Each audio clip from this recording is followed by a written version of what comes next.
अगर आप अपना YouTube चैनल डिलीट करना चाहते हो तो कैसे करते हो, चलो मैं बताता हूँ। सबसे पहले YouTube ओपन करना है। उसके बाद आपको यहाँ पर दो ऑप्शंस शो हो जाएंगे, गूगल अकाउंट और स्विच अकाउंट।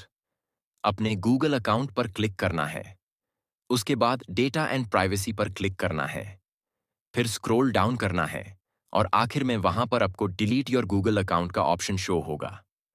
अपने उस पर क्लिक करना है। उसके बाद स्क्रॉल डाउन करना है और वहाँ पर उन दो ऑप्शंस को सिलेक्ट करना है। फिर डिलीट अकाउंट पर क्लिक करना है। अगर वीडियो अच्छी लगी है तो चैनल को सब्सक्राइब करें और वीडियो को शेयर करें। शुक्रिया।